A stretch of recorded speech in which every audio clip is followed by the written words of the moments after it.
Hello viewers, welcome to my channel. Third week Bigg Boss హౌస్లో food కొరకు tasks జరుగుతున్నాయి. అయితే రేషన్కి సంబంధించిన టాస్క్ నడుస్తుంది. బిగ్ బాస్ 2 టాస్క్స్ ఇచ్చాడు. నత్త నడకతో క్యాబేజు పట్టు అని ఏదో టాస్క్ ఇచ్చాడు. దాంట్లో ఏంటంటే ఇద్దరు మెంబర్స్ ఉంటారు. వాళ్ళ చేతులు కట్టేసి ఉంటాయి. వాళ్ళు ఒక సైడ్ నుంచి ఇంకో సైడ్ చీమలాగా పాక్కుంటూ ఆ క్యాబేజ్ని హెడ్తో దొర్లించుకుంటా ఈ సైడ్ నుంచి అదర్ సైడ్కి తీసుకుపోవాలి. అయితే ఈ టాస్క్లో ఏంటంటే అభయ్ టీం నుంచి నిఖిల్, ఇంకా అభయ్ టీం నుంచి పృథ్వీ ఇంకా ఉమాదిత్య ఆడారు. ఇంకా నిఖిల్ టీం నుంచి నిఖిల్ ఇంకా సోనియా పార్టిసిపేట్ చేశారు. అయితే వాళ్ళ డ్రెస్ వేసుకొని భుజం షోల్డర్ మీద ఏదో కట్టుకొని చేతులు కట్టుకొని వాళ్ళు కింద ఒక గ్రీన్ కలర్ కార్పెట్ వేశారు. ఆ కార్పెట్ మీద పాక్కుంటా క్యాబేజ్ని డొర్లించుకుంటా ఈ ఎండ్ నుంచి ఎండ్ వరకు పోవాలి. అయితే ఈ టాస్క్లో నిఖిల్ చాలా సునాయాసంగా ఆడాడు గేమ్. నిఖిల్ టాస్క్ విన్ అయ్యారు. సోనియా ఇంకా ప్రేరణలో సోనియా విన్ అయింది. సోనియా కూడా మంచిగా ఆడింది. నాగమణి కంట ఈ టాస్క్కి సంచాలకుగా చేశాడు బిగ్ బాస్. అయితే ఈ టాస్క్ మాత్రం నిఖిల్ చాలా బాగా ఆడాడు. అసలు నిఖిల్కి విన్నర్ క్వాలిటీస్ ఉన్నాయి. తను ఏది కానీ చాలా బాగా ఆడతాడు. ఇంకా ఇంకొక టాస్క్ ఏమి ఇచ్చారంటే మార్నింగ్లో ఫొటోస్ పెట్టు అనే టాస్క్ ఇచ్చారు. ఆ టాస్క్లో గార్డెన్ ఏరియాలో 2 ప్యానెల్స్ అరేంజ్ చేశారు. ఆ ఫొటోస్ని స్టాండ్ మీద పెట్టాలి. అయితే నిఖిల్ టీం నుంచి పృథ్వీ, అభయ్ టీం నుంచి నబీల్ వచ్చారనమాట.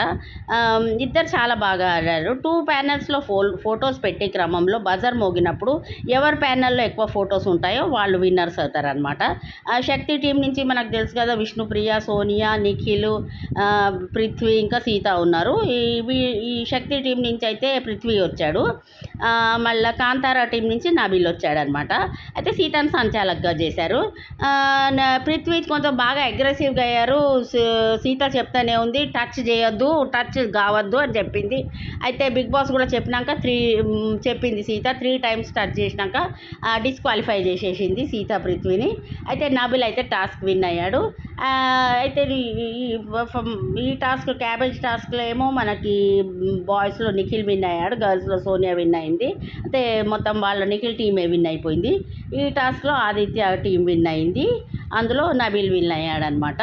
అయితే ఇప్పుడు ఇవన్నీ ఫుడ్ కొరకే ఈ టాస్క్ జరుగుతున్నాయి. అయితే లైవ్లో మనం చూసినట్టయితే సీత నిన్నటి నుంచి కొంచెం డల్గా ఉన్నది. అయితే నిఖిల్ ఏం చేశాడు, బ్రేక్ఫాస్ట్ ప్రిపేర్ చేసి సోనియాకి ఇచ్చి, సోనియా పోయి సీతకి తినిపించి అసలు ఏమైనా పర్సనల్ ప్రాబ్లం ఉందా అని సీతతోని మాట్లాడు అని చెప్పైతే నిఖిల్ పంపించాడు. అయితే నిఖిల్ చాలా చాలా లీడర్షిప్ క్వాలిటీస్ ఉన్నాయి, చాలా మంచివాడు ఆయన. అయితే ఈ సీజన్ విన్నర్ అయ్యే లక్షణాలు చాలా నిఖిల్లో ఉన్నాయి. అయితే సోనియా పోయి సీతను అడిగితే సీత తనకు పర్సనల్ ప్రాబ్లమే ఉందని చెప్పింది. నీకెవరు చెప్పాడంటే నిఖిల్ చెప్పాడు. నిఖిల్ తినిపేసి బ్రేక్ఫాస్ట్ చేసి తినిపించమన్నాడంటే సోనియా చాలా హ్యాపీగా ఫీల్ అయింది. అయితే సోనియా మాత్రం సంచాలకుగా చాలా బాగా చేసింది. సీత సంచాలకుగా బాగా చేసింది. తను ఇదివరకు కూడా సంచాలకుగా ఏది కానీ తను ఓపెన్ అండ్ అవుట్ రైట్గా ఉంటుంది. సోనియా లాగా డబల్ గేమ్, కన్నింగ్ గేమ్ ఆడదు. అయితే ఇవాళ లైవ్లో సోనియా అభయ్ని ఏదో మాట అనేసింది. అభయ్ చాలా ఫీల్ అయ్యి కాసేపు డల్గా కూర్చున్నాడు. కానీ సోనియా మాత్రము తను చాలా తెలివి కలదు అనుకుంటుంది. అసలు తనే నిఖిల్, అభయ్ ఇంకా పృథ్వీని తన చేతిలో పట్టుకొని వాళ్ళని ఇష్టం వచ్చినట్టు ఆడిద్దామని అయితే ట్రై చేస్తుంది సోనియా గారి. నిఖిల్కి తెలుసు కానీ తను ఎందుకు సోనియా చెప్పినట్టు వింటుండో నిఖిల్ ఫ్యాన్స్కి అయితే అర్థమవుతలేదు. నిఖిల్ ఫ్యాన్స్ అయితే కొంచెం బాధపడుతుండ్రు. నిఖిల్ సోనియా మాయ నుంచి బయటకు వస్తే తప్పకుండా ఈ బిగ్ బాస్ సీజన్ 8కి విన్నర్ అవుతాడని అయితే వాళ్ళకి 100% కాన్ఫిడెన్స్ ఉంది. నిన్న యష్మి కూడా కూర్చొని ప్రేరణ కొంచెం చెప్పింది, కొంత హితబోధ చేసినట్టుంది. ఇక చూడాలి.